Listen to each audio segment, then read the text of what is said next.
History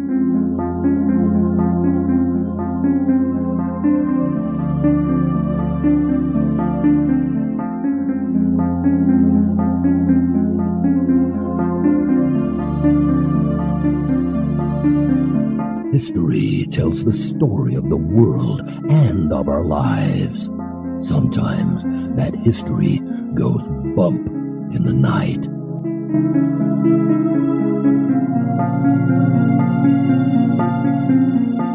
Broadcasting from the center of Oddity and the supernatural in Central Florida, it's the History Goes Bump podcast.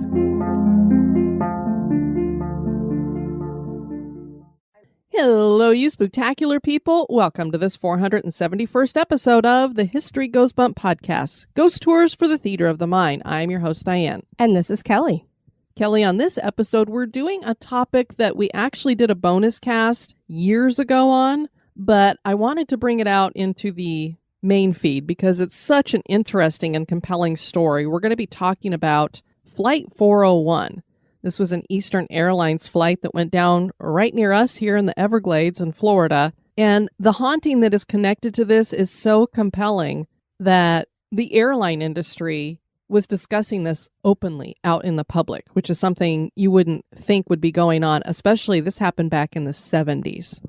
Right. It definitely wasn't the type of discussion that a major corporation would be having at the time. Exactly. Before we get into sharing the history behind this flight and the haunting that is connected to it, we want to welcome into the Spooktacular crew, Josephine and Linda. Thank you so much for joining our Facebook group. And now this moment in Oddity.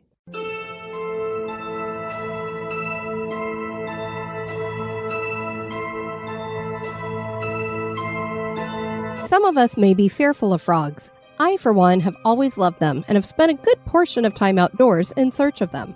I was always especially happy as a child to find congregations of tadpoles so that I may bring some home to watch their metamorphosis into full-size frogs.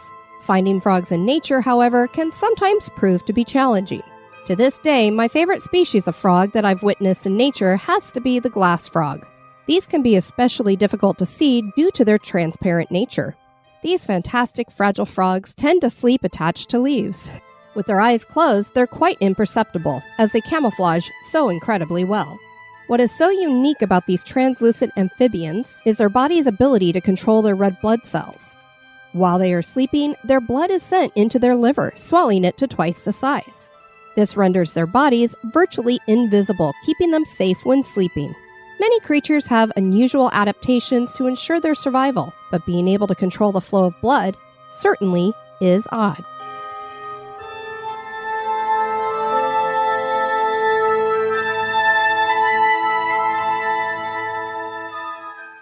Scared yet? Boo! And now this month in history.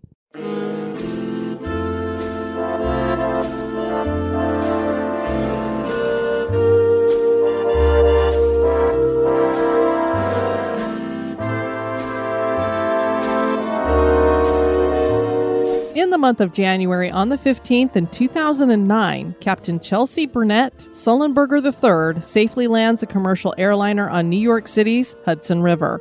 This was U.S. Airways Flight 1549, and it had just taken off from New York's LaGuardia Airport when it hit a flock of geese. Both engines lost power, and when Captain Sullenberger told air traffic controllers what had happened, they directed him to land at nearby Teterboro Airport. He replied back that he would be unable to reach any runway and that, as a matter of fact, they were going to be plunging into the Hudson. He then informed the crew and passengers to prepare for impact and maneuvered the Airbus A320 onto the surface of the Hudson as gently as he could. Flight attendants then got passengers in life vests and out onto the wings of the plane as it floated on the surface of the water. Sightseeing boats, ferries, and rescue vehicles all converged on the scene, and everyone was rescued with no lives lost. This has been dubbed the Miracle on the Hudson, and Captain Sullenberger went on to receive numerous honors and was invited to President Barack Obama's presidential inauguration.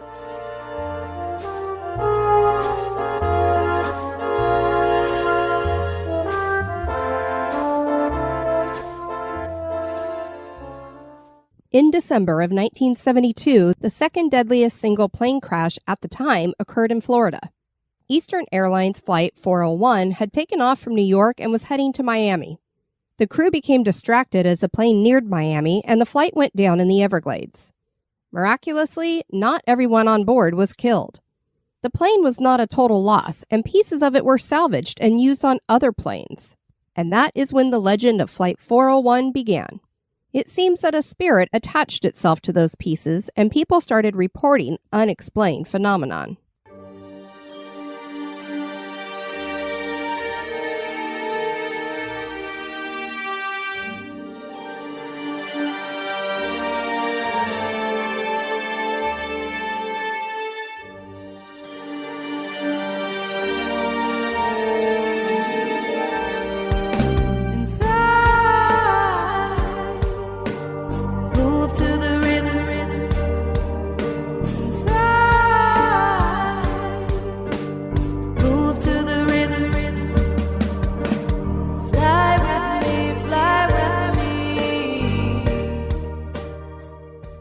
Man's desire to fly goes back to the beginning of human history.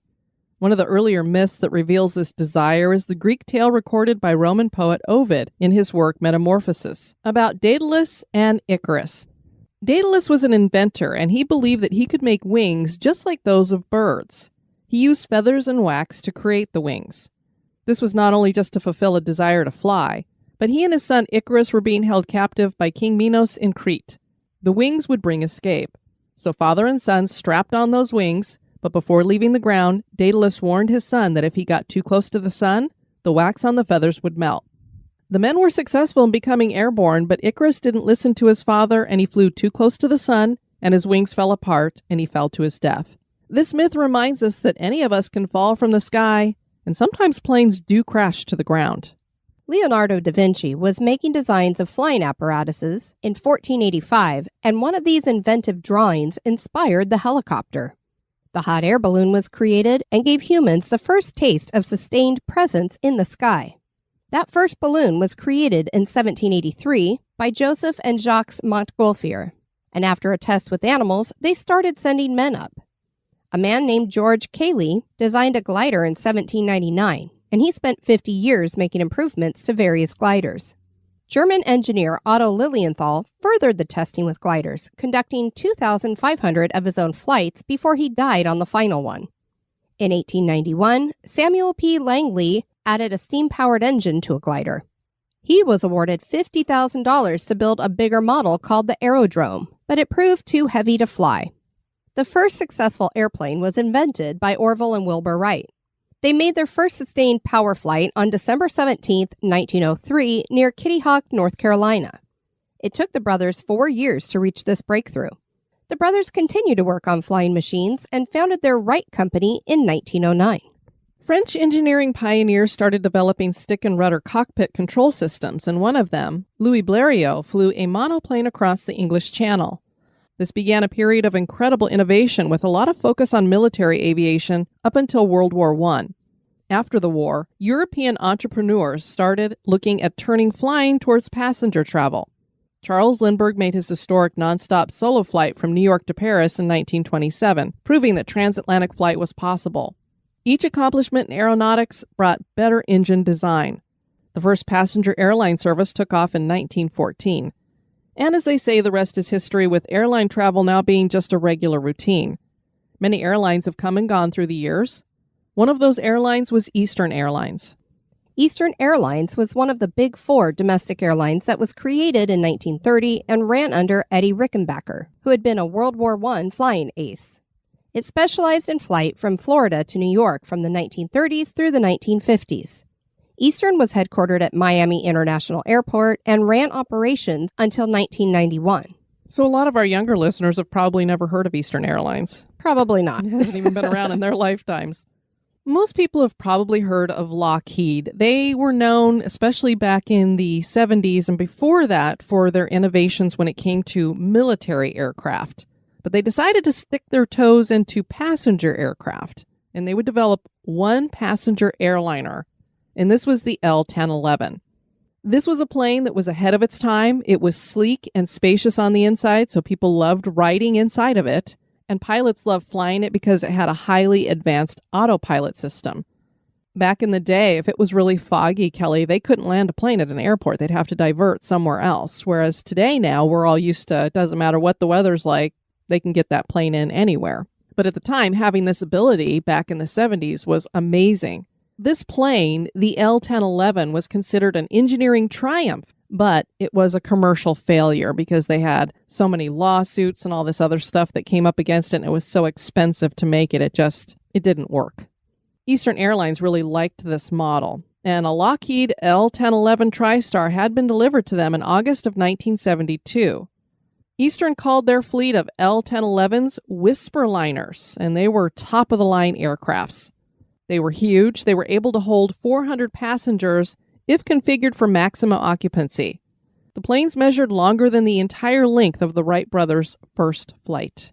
Can you imagine? So we're here talking about the history. Oh my goodness. And we're like, the Wright brothers have the first successful airplane, and the distance that it went on that little field, which wasn't real far, is how big this plane is. Can you imagine if you would have told those brothers back then about this? An elevator led down to the kitchen.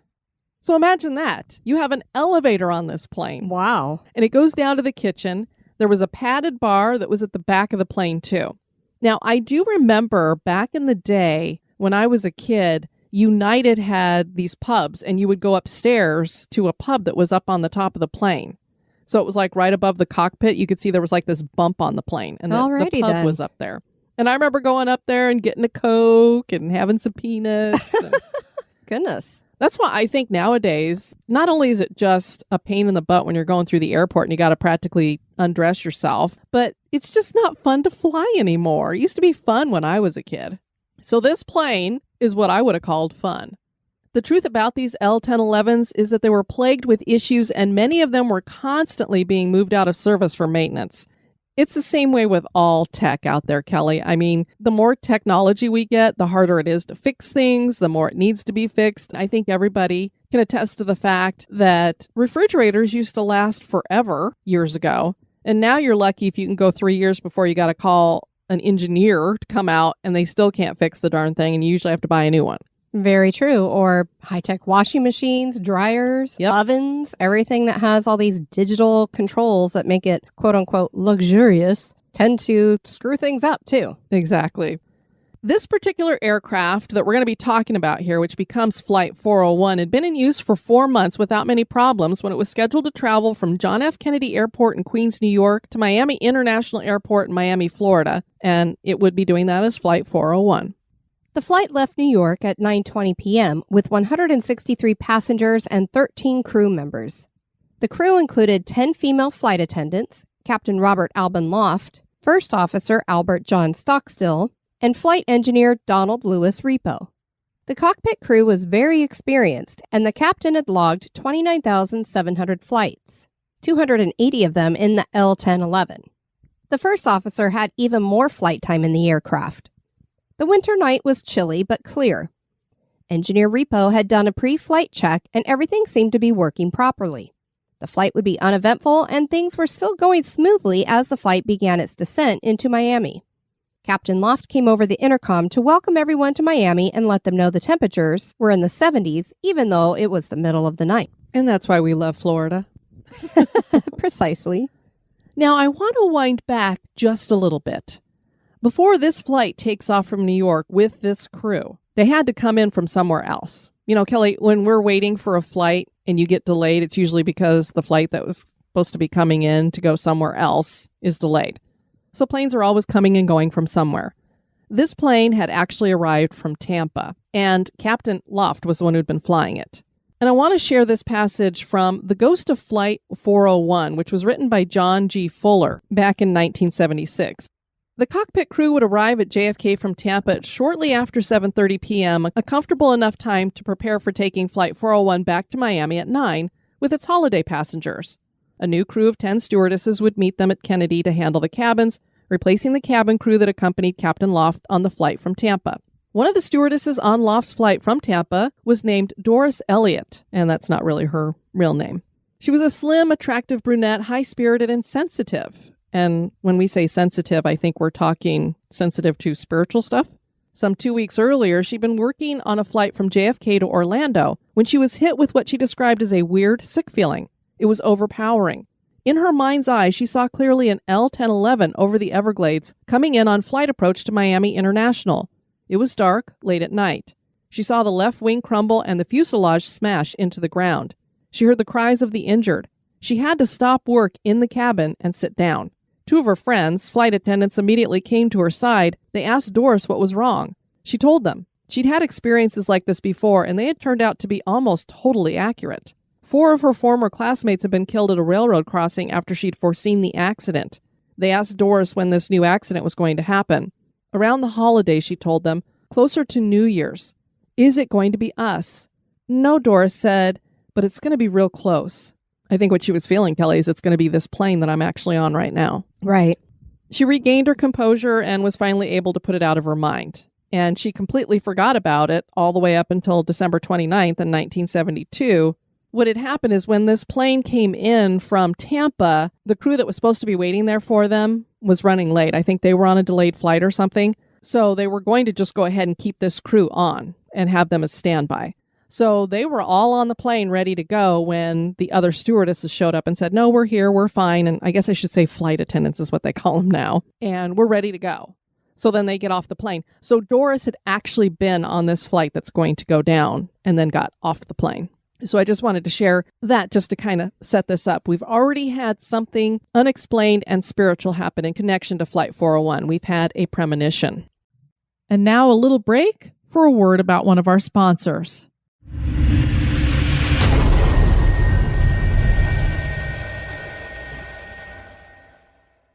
One of the passengers on board was Joan Eskow. She and her husband Jerry had been invited to spend New Year's on a friend's yacht. Jerry's business was in the throes of bankruptcy, so he sent Joan on ahead of him. He'd convinced her that it would be better for her to fly without him because of something they had discussed in the past. If they both went down in a plane, who would care for their children? Can you imagine if every couple thought that? You'd never fly together. There was also Gustavo and Xiomara Casado, who were flying to Miami to share their new baby girl with family members. There was Gerald Solomon, who was a buyer for gimbals and on his way to visit his girlfriend and an old college roommate. In first class sat Edward Ulrich and Sandra Burt. Ed had proposed to Sandra on the flight, producing a diamond ring from his pocket, and they asked the flight attendants for some champagne to celebrate. Joseph Popson was returning home after attending the Modern Language Association conference in New York. Other passengers included Ethel Jackson, who was a 64-year-old housekeeper, and Rose Cashman, who was a New Yorker that boarded the plane wearing a mink coat. Mark Lachey was a college student returning to school. Evelyn de Salazar managed a Manhattan art gallery, and she'd brought her poodle Tina along with her. The men inside the cockpit were going through their landing protocol checklist, and everything was fine until they got to the landing gear. Engineer Repo looked out his window and informed the pilots that he could not see the nose gear down. The captain tried again and then pulled up out of his descent to see if they could figure out what was wrong with the landing gear. It was 11:34 p.m., and Loft radioed the control tower telling them, well, tower, this is Eastern 401. It looks like we're gonna have to circle. We don't have a light on our nose gear yet. A light in the cockpit would light up when the gear was engaged, and it was unlit. The cockpit crew became consumed with trying to figure out if the light was faulty or if the landing gear was broken. Engineer Repo checked the light and could not get it to light up. Repo jiggled the light to see if it would come on. Nothing. Captain Loft had gotten directions from the tower to circle away from the city after climbing to 2,000 feet, and the plane was now headed towards the Everglades. Passengers started shifting in their seats and glancing out the windows. They noticed that the plane had turned and was leaving the glow of the city lights, and they probably felt like, we're also going back up again. What's happening here? Have you ever been on a flight that the landing gear hasn't come down? Thank goodness no, but I'm getting a little stressed because we're getting ready to head to California on a plane next week. It won't be when this is already released. This will be afterwards, but yes. Nice timing, babe. Yeah, and I was actually flying into Miami when this happened. You know, I always listen for when the landing gear comes down, and I didn't hear it coming down. And then I noticed that we were like circling and circling and circling. And I'm like, shouldn't we be going into a descent pattern about now? And why are we just circling and circling around? And then after about 20 minutes of doing that, finally the pilot comes on. You could hear the landing gear coming down, and he goes, "We were just having a little trouble with the landing gear, but we're ready to land now." And I was like, oh my God, I'm glad I didn't know. So I know exactly how these passengers are feeling. First Officer Stockstill messed with the light and replaced it the wrong way, jamming it in the socket. The captain told Repo to go down to the forward avionic bay and see if the gear was down. Crews call this area the hellhole. Ooh, doesn't sound like a good place to hang out.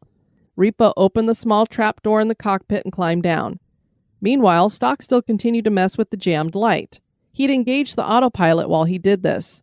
The captain and Stockstill continued to mess with the light and discuss the issue. The altitude warning bell chimed once. The pilots ignored it. We are really consumed with what is going on with this light that you've got two men that are still in the cockpit and they don't even notice that your stuff is telling you you're getting a little low to the ground. Repo comes up out of the bay and says he can't see the landing gear because it is too dark. The captain flips a switch and tells him to check again. He then returns to helping Stockstill with the indicator light. No one knows for sure, but one of them pushed on a throttle, which disengaged the autopilot. The plane began a descent so slight that no one could tell it was happening. So talk about having a bunch of stuff all coming together at once. And these men supposedly were well rested, although we do know that the main captain, Loft, is just coming off of a flight. But I believe these other two men, Repo and Stockstill, are supposed to be fairly well rested at this point. And I don't know if they just got so used to having the autopilot do things for them that they just were ignoring all of the warnings that were coming out. This is why I'll never be in a car that drives itself. No, I think people are crazy when they're like, I'll just let the car do its own thing. The last word spoken in the cockpit was this exchange. "We did something to the altitude," Stockstill said. Loft: "What?" Stockstill: "We're still at 2,000, right?" Loft: "Hey, what's happening here?"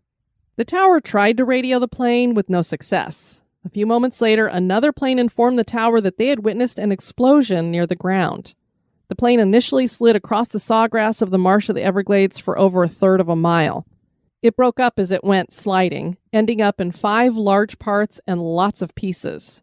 Death and survival came randomly for passengers and crew. 103 people died while 75 survived. It's horrible to think that 2 burned out indicator lights, which is what our problem is here, led to Flight 401 crashing. Burned out indicator lights. The landing gear was locked down just as it needed to be for landing. They were good to go. When the investigation into the crash was finished, it was ruled pilot error led to the tragedy. 2 of those who lost their lives in the crash were flight engineer Repo and Captain Loft.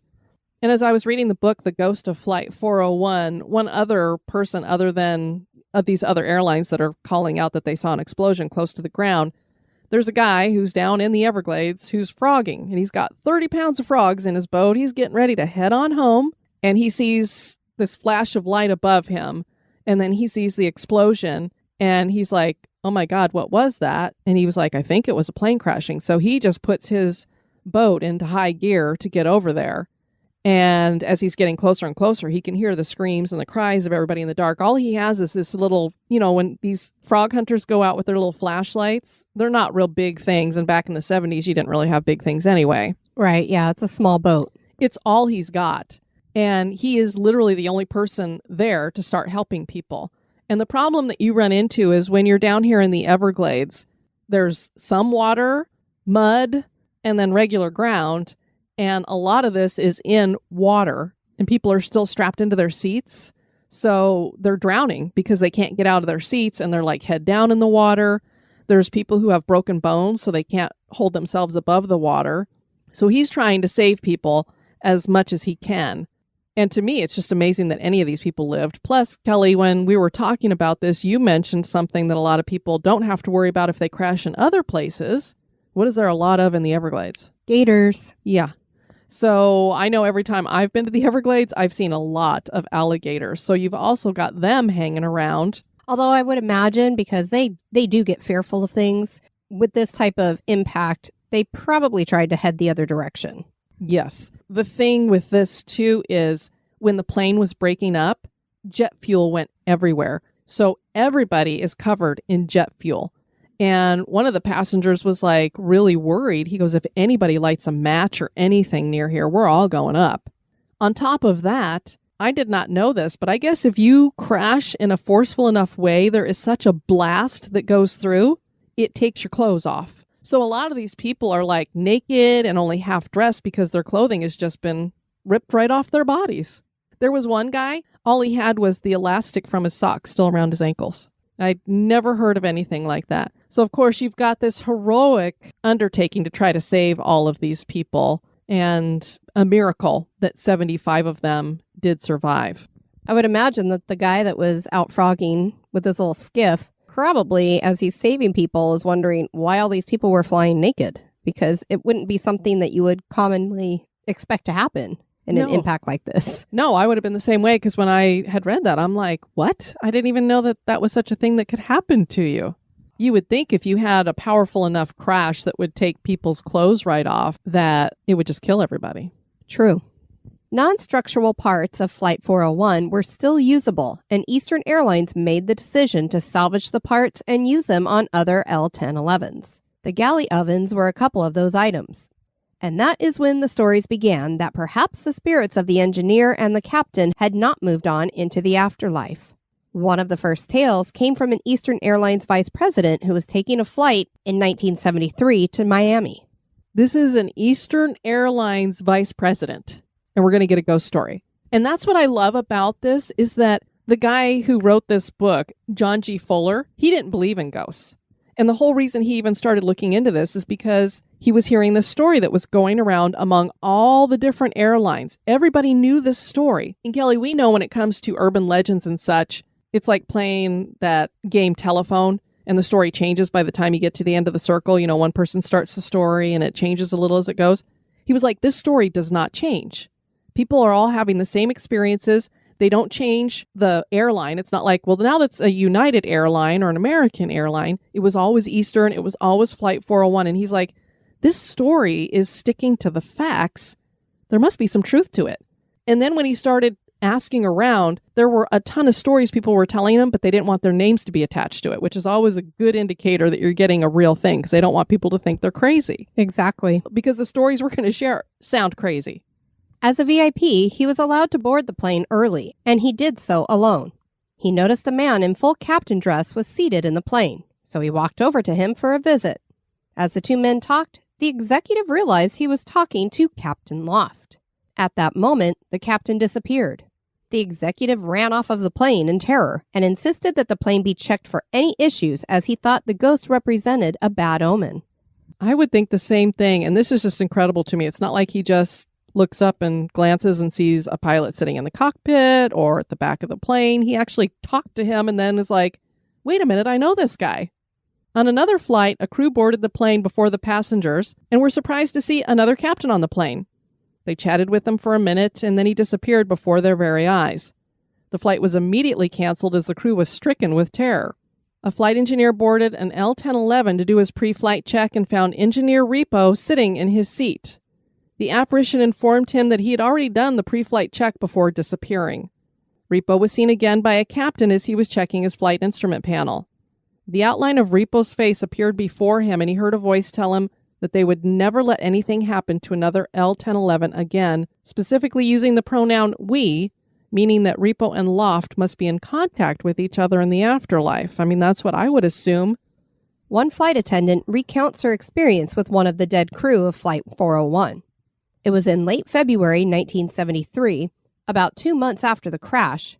I was in the lower galley. I felt this presence there. It was eerie. I know it sounds ridiculous, and it's really impossible to describe. There was definitely a presence there, even though I didn't see anyone, as some of my friends did later. The temperature of the whole galley literally became freezing. I'll never forget it. A crew was eating their meal in the cockpit as they cruised at 39,000 feet when they heard a knocking on the hellhole door. They ignored it, not wanting to see what was on the other side. They had heard the haunting stories.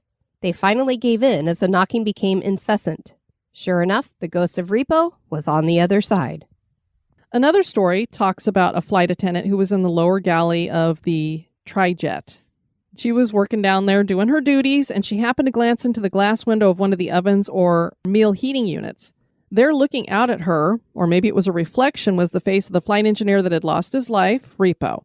The flight attendant was really startled by this, obviously, having somebody looking out at you from the oven. So she goes up topside, and she asks another flight attendant to go below and see if she sees this face in the oven door. That flight attendant goes down there, and sure enough, she sees the same thing. So then they go to the flight engineer of that flight, and they asked him to go down into the galley and have a look. He goes down, and he not only saw this apparition, but he talked to the vision, which told him, watch out for fire on this airplane. Shortly thereafter, that airplane, which was number 318, was in Mexico City when a problem developed in one of its 3 engines. The flight crew asked for and was given permission to make a 2-engine ferry flight to the airline's maintenance base for an engine change. So they're in Mexico City. They're like, we need to head over to flight repair place just with the flight crew to get it there. And we're going to do it with only 2 engines. So they've had to shut down that 3rd engine. They're just going to do it with 2. On takeoff from Mexico City's airport, nearly 1.5 miles above sea level, a fire developed in one of the Jumbo's 2 remaining engines. The engine had to be shut down, and it was really only through the flight crew's expertise in handling the big jet that they were able to land it. So when you had that executive who was on board thinking that it was a bad omen, maybe it wasn't necessarily a bad omen, but it was a warning. It does seem like they're coming out and trying to warn people. Now, it's not just these crews who are seeing these 2 ghosts.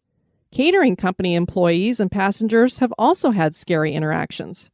One catering crew came screaming off of a plane claiming that Repo was in the forward galley and that he had disappeared. A passenger noticed that a man dressed in a flight suit was sitting across the aisle from her and that he looked very ill.